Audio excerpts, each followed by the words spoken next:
Entonces, caracterización de acuerdo a su simetría.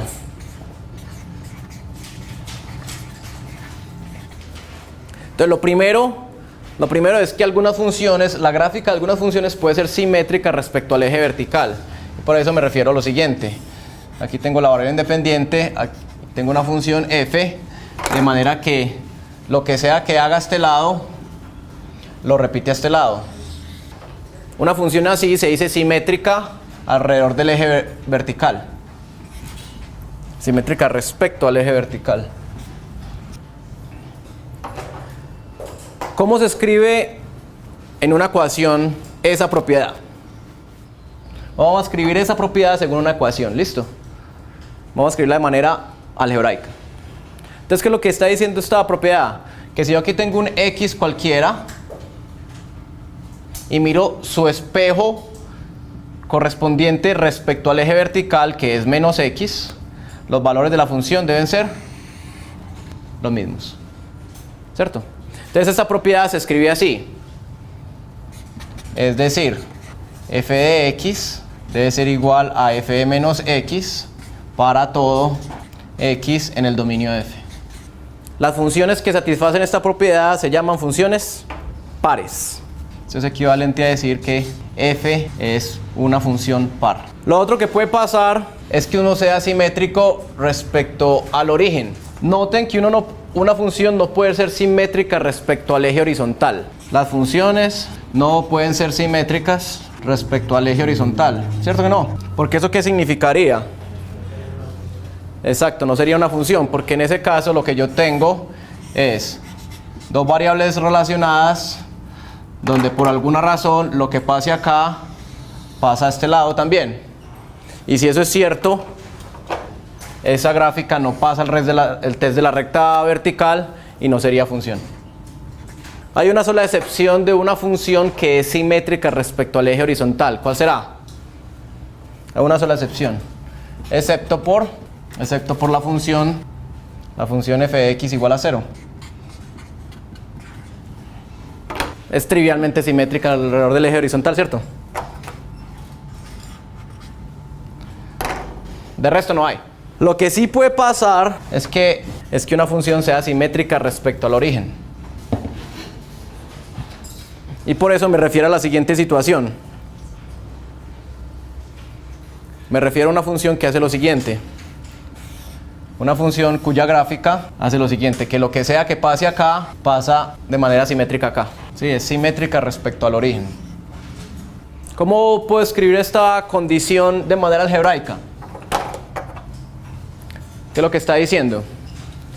Dice que si yo tengo un x por acá, ¿sí?, y miro su espejo, que es menos x, lo que pasa es que f de x y f de menos x son iguales, pero con signo contrario, para todo x en el dominio de la función. A las funciones que satisfacen esta propiedad se les llama funciones impares. F es una función impar. ¿Listo? Entonces, respecto a su simetría, las funciones pueden ser pares o impares. Entonces vamos a ver algunos ejemplos. Otra vez, empecemos por lo más sencillo, de funciones par. Funciones par. ¿Cuál será la función par más sencilla? La constante es la función par más sencilla. Cualquier función constante es par. ¿Cuál es la siguiente que le sigue en complejidad? ¿Cuál es la segunda más sencilla? Valor absoluto. Es una función par. ¿Cuál es otra función par muy sencilla? X al cuadrado. Es una función par. Y ahorita vamos a ver más. Una función lineal, ¿cuándo será par? F de x igual a mx más b es par si ¿qué? Sí, solo sí. Sí, solo sí. Es constante. Únicamente las funciones constantes, o sea, con pendiente cero, las funciones lineales constantes son las pares. Vamos a ver funciones impares. ¿Cuáles son funciones impares? Funciones impar. ¿Cuál es la función impar más sencilla? Esta función no es impar, ¿cierto que no? Esta función es impar.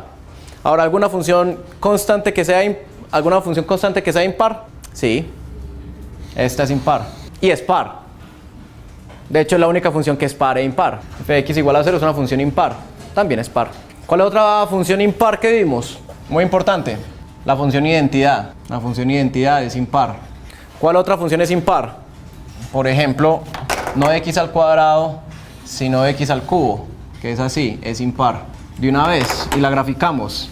F de x igual a 1 sobre x, es una función impar. La gráfica es así, por este lado, y es por este lado.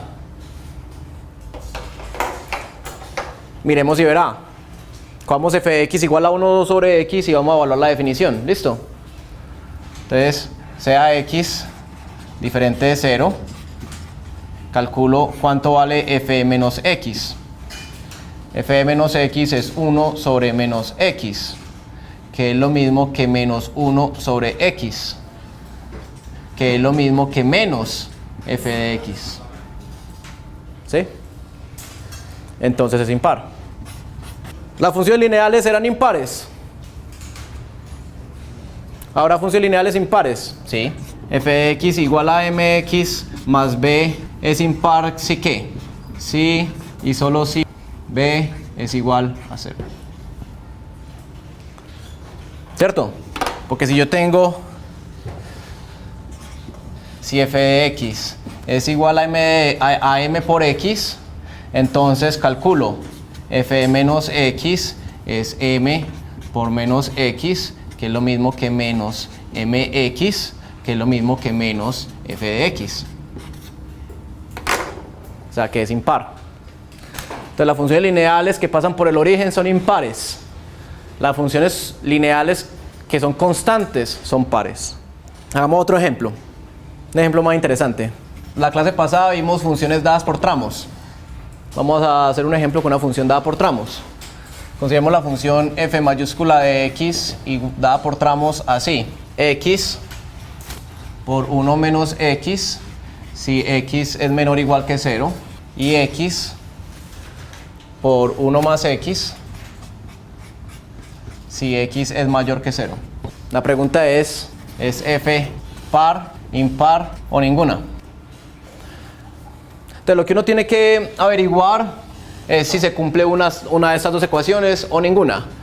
Necesitamos saber si f de menos x es igual a f de x o si f de menos x es igual a menos f de x. Esto es lo que quiero. O si ninguna de las dos ecuaciones se cumple.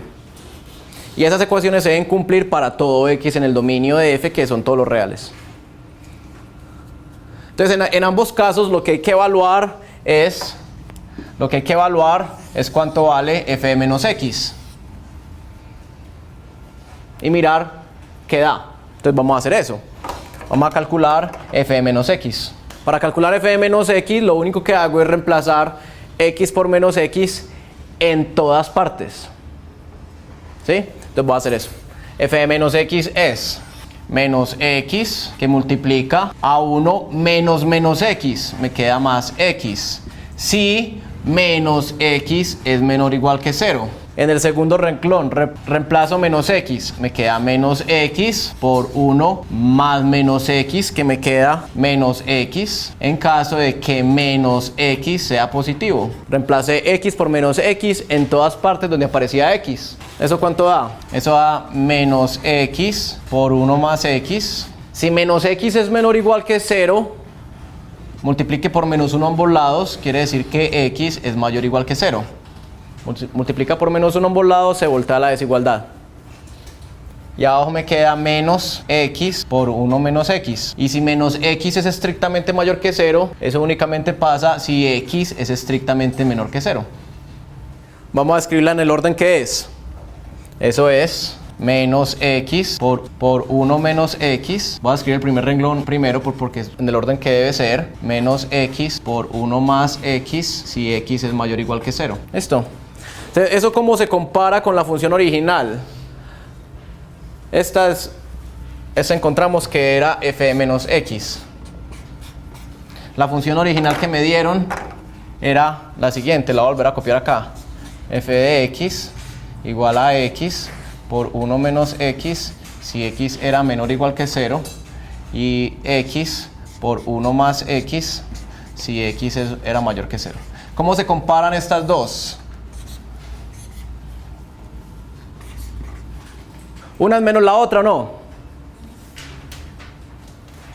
Excepto por un pequeño detalle. ¿Cuál es? excepto por el detalle que aquí tengo menor que 0 y aquí tengo menor o igual que 0. ¿Sí? Y aquí tengo mayor o igual que 0 y aquí tengo estrictamente mayor que 0. Pero eso será un problema. Esta función f que me dieron, ¿cuánto vale si x es igual a 0? 0. ¿Qué pasa si yo meto x igual a 0 en este renglón? Da 0, ¿cierto? Entonces yo puedo ponerlos acá. Lo puedo poner los dos. En la función f de menos x, ¿cuánto vale si x es igual a 0? Por el renglón de arriba vale 0. Y por el renglón de abajo también vale 0. Entonces también lo puedo poner acá. Entonces en conclusión, en efecto, f de menos x si es igual a menos f de x. Y f es par. F es impar, perdón.